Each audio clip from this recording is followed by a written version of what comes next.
Hello everyone, thanks for watching your favorite YouTube channel IELTS Plaza. Welcome back in another video। तो ये जो आज वाली video है वो काफ़ी इंपॉर्टेंट है क्योंकि रीडिंग का जो मॉड्यूल होता है वो ऐसा मॉड्यूल है जिसमें काफ़ी बच्चे प्रॉब्लम फेस करते हैं, काफ़ी बच्चों का बैंड स्कोर नहीं आ पाता। तो आज की इस वीडियो में मैं आपको कुछ टिप्स बताने वाला हूं जो कि आपकी काफ़ी हेल्प करने वाली है। तो वीडियो को स्टार्ट करने से पहले मैं आपको कहना चाहता हूं कि अगर आप पहली बार हमारे चैनल पर आए हैं तो चैनल को सब्सक्राइब तो यार आपको करना ही चाहिए, क्योंकि एक तो हमारा चैनल फ्री में कुछ पीडीएफ प्रोवाइड करवाता है। जैसे कि अगर आपको टास्क 2 का वो पीडीएफ चाहिए जहां से टास्क 2 रिपीट हो रहे हैं तो लिंक डिस्क्रिप्शन बॉक्स में है, जाकर इंस्टॉल भी कर सकते हैं। और आगे चलकर आपको ऐसा ही कंटेंट मैं देने वाला हूं काफी अच्छा, जो कि आपको हर एक मॉड्यूल में आपकी काफी हेल्प करने वाला है। पूरी से पूरी कोशिश की जाएगी कि आपको अच्छे से अच्छा जो मटेरियल है, अच्छे से अच्छा जो कंटेंट है वो प्रोवाइड करवाया जा सके। तो फिर चैनल को सब्सक्राइब जरूर से कर लें। तो फिर स्टार्ट करते हैं आज की ये इंपॉर्टेंट वीडियो।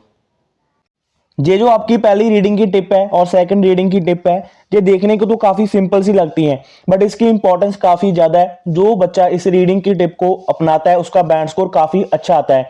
क्योंकि कुछ बच्चे क्या करते हैं कि वो रीडिंग का मॉड्यूल कर रहे होते हैं पर उनके माइंड में क्या चल रहा होता है कि मेरी लिसनिंग नहीं अच्छी गई, मेरी राइटिंग नहीं अच्छी गई, मेरा स्पीकिंग का मॉड्यूल कैसा होगा, स्पीकिंग में कौन सा क्यू कार्ड होगा।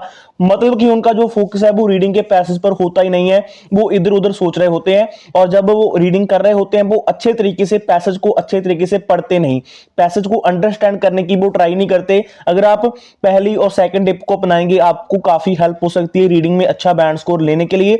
तो अपनी जो रीडिंग है उसको शांत माइंड से करो और अपना जो पैसेज है उसको केयरफुली रीड करो। ये जो दोनों टिप्स है आपकी काफी हेल्प करेंगी। तो आगे चलते हैं, देखते हैं हमारी जो नेक्स्ट टिप है वो क्या है। इसके बाद जो हमारी नेक्स्ट रीडिंग के लिए टिप है वो ये है कि check passage and select familiar passage for attempting. इसके बारे में काफी बच्चों को तो पता है, जिनको नहीं पता उनको मैं बता देना चाहता हूं कि रीडिंग का जो मॉड्यूल है उसको इस तरीके से डिजाइन किया जाता है कि आपका जो एक पैसेज होता है वो कई बार आर्ट से आ जाता है।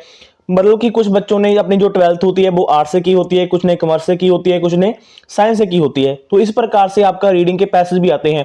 एक आधा जो रीडिंग का पैसेज है वो साइंस के रिलेटेड भी आ जाता है और एक दो आपके जो बिजनेस के रिलेटेड भी आ जाते हैं। तो जिन स्ट्रीम के बारे में, जिस पैसेज के बारे में आपको नॉलेज है, आपको लगता है कि हाँ मैंने इसके बारे में पढ़ा हुआ है, तो आप उस पैसेज को सबसे पहले सेलेक्ट कीजिए। इससे क्या होगा, पॉसिबिलिटी ये हो जाएगी कि आप उस पैसेज को अच्छे तरीके से सॉल्व कर पाएंगे।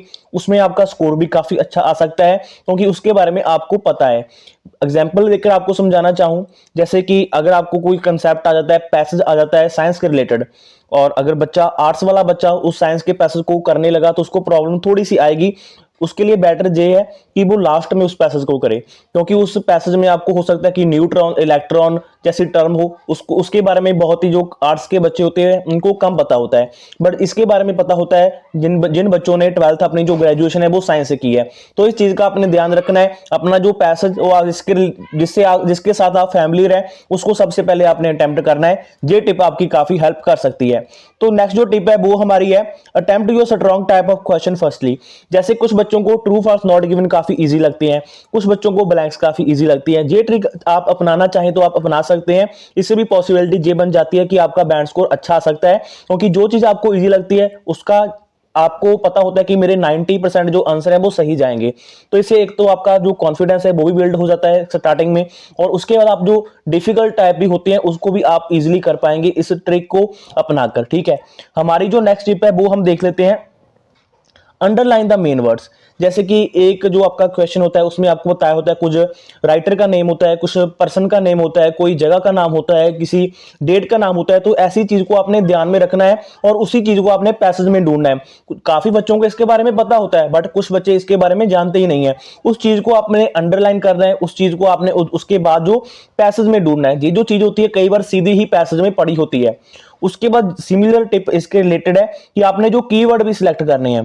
कीवर्ड, एक क्वेश्चन में क्या कीवर्ड है उसको सिलेक्ट कीजिए। उसके बाद आपको 100% गारंटी है कि वो कीवर्ड आपको पैसेज में मिल जाएगा। कई बार सिनोनिम में पड़ा होता है बट काफी कम चांसेस होते हैं, बट आपको काफी बल्कि श्योरिटी ये होती है कि आपको वो कीवर्ड के पैसेज में जाकर मिलेगा ही मिलेगा जो आपने अपने क्वेश्चन में अंडरलाइन किया है। एक क्वेश्चन में 2-3 जो कीवर्ड होते हैं, मेन कीवर्ड होते हैं, उनको सिलेक्ट किया कीजिए।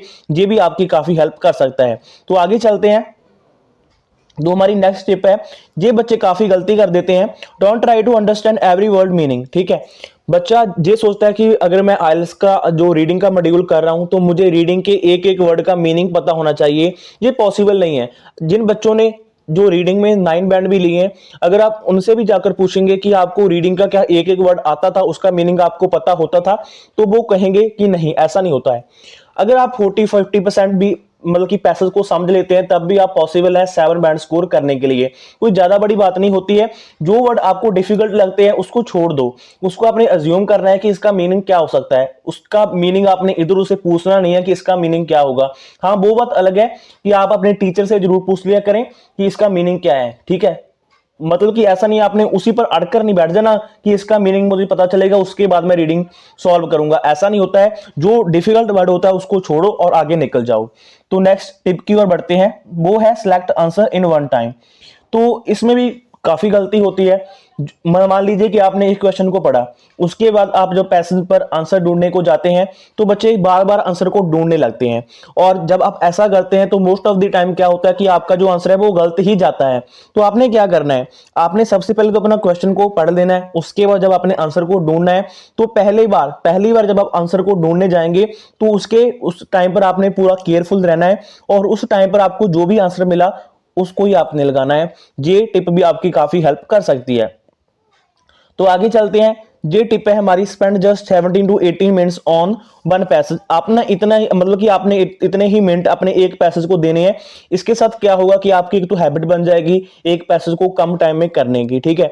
ये जो हैबिट है वो आपको हेल्प करेगी रियल एग्जाम में, जब आप अपनी जो रीडिंग का जो मॉड्यूल है उसको टाइम से पहले ही खत्म कर लोगे, तो वहां पर जो आपकी हेल्प करने वाली है। क्योंकि कई बार क्या होता है ना, रीडिंग जो कि डिफिकल्टी भी आ जाती है रियल एग्जाम में, बट जब आपकी प्रैक्टिस हुई होती है तो आप इजीली उसको कर पाएंगे। तो आगे चलते हैं। Read 2 to 3 question in one time. ऐसा क्या होता है कि कई बार हमें मतलब कि कुछ बच्चे ये गलती करते हैं कि एक क्वेश्चन को पढ़ते हैं, उसके बाद उसका आंसर ढूंढते हैं, और वो आंसर को ढूंढने के लिए वो 4-5 मिनट खराब कर देते हैं। तो ऐसा मत करा कीजिए। आपने क्या करना है कि आपने एक ही बार में 2 से 3 क्वेश्चन पढ़ लेने हैं, उनके जो कीवर्ड है उनको अंडरलाइन कर लेना है, उनके जो मेन वर्ड होते हैं उनको अंडरलाइन कर लेना है, उसके अपने पैसेज पर जाना है। हो सकता है कि आपको सेकंड क्वेश्चन का जो आंसर है वो सबसे पहले मिल जाए, क्योंकि जो फर्स्ट वाला होता है हो सकता है कि उसका जो आंसर है वो ऊपर नीचे भी हो सकता है। तो इस चीज को भी अपने माइंड में जरूर से रखना। तो आगे चलते हैं। Transfer answer on answer sheet in capital letters directly, ठीक है। कुछ बच्चे क्या करते हैं कि अपने जो सबसे पहले आंसर अपने क्वेश्चन पेपर जो रीडिंग होती है उस पर लिख लेते हैं, वो कहते हैं कि हम आंसर सीट पर बाद में लिख लेंगे। मैं आपको बताना चाहूंगा कि आपके टीचर भी आपको इसके बारे में बताते होंगे कि आपको ऐसा नहीं करना चाहिए, क्योंकि आपको लिसनिंग के आंसर ट्रांसफर करने के लिए एक्स्ट्रा टाइम तो मिलता है, पर रीडिंग के आंसर ट्रांसफर करने के लिए आपको कोई भी एक्स्ट्रा टाइम नहीं मिलता। तो आपने डायरेक्टली ही अपने जो आंसर है वो कैपिटल वर्ड्स में अपनी आंसर सीट पर लिख देने हैं। तो इससे भी आपकी काफी हेल्प हो सकती है। Practice reading in 50 minutes. मतलब कि जब आप रीडिंग की प्रैक्टिस अपने घर पर कर रहे होते हैं तो आपने ट्राई करनी है कि मैं रीडिंग का जो 3 पैसेज है उसको मैं 50 मिनट में कंप्लीट करूं। ये जो हैबिट है वो आपकी हेल्प करेगी। आप अपने जब इंस्टीट्यूट में रीडिंग करेंगे तब भी आपकी ये हैबिट हेल्प करने वाली है, और आपकी जो मतलब कि टाइम को मैनेज करना आप इस ट्रिक के साथ सीख सकते हैं। तो आगे चलते हैं। जो हमारी लास्ट टिप है वो ये है कि more practice of difficult type. कुछ बच्चों को जो लिस्ट ऑफ हेडिंग डिफिकल्ट लगते हैं, कुछ बच्चों को just no not given difficult लगते हैं, और जो चीज आपको डिफिकल्ट लगती है उस चीज की आपने प्रैक्टिस थोड़ी सी ज्यादा करनी है, ठीक है। ब्लैंक्स अगर आपको इजी लगती है, ब्लैंक्स तो आप अपनी इंस्टीट्यूट में कर लेते हो रीडिंग में, बट घर आकर जो चीज आपको ज्यादा डिफिकल्ट लगती है उसकी प्रैक्टिस ज्यादा किया कीजिए। लिस्ट ऑफ हेडिंग जितने आप कर सकते हैं ज्यादा कीजिए। एमसीक्यू आपको अगर डिफिकल्ट लगते हैं तो उसकी प्रैक्टिस आपने ज्यादा करनी है। तो ये कुछ टिप्स हैं जो कि आपको रीडिंग में बैंड स्कोर इंप्रूव करने में जो आपकी हेल्प कर सकती हैं। अगर आपको ये वीडियो अच्छी लगी है प्लीज कमेंट करके बता देना, ताकि मैं आगे चलकर भी आपको अब जो आईएलएस को कैसे क्लियर किया जाए, आईएलएस को जो कैसे हम अच्छे बैंड स्कोर लेकर पास कर सकते हैं, क्रैक कर सकते हैं, इसके रिलेटेड मैं वीडियो बना सकूं। थैंक यू सो मच इस वीडियो को लास्ट तक देखने के लिए। ऐसे ही अपना प्यार बनाए रखिए।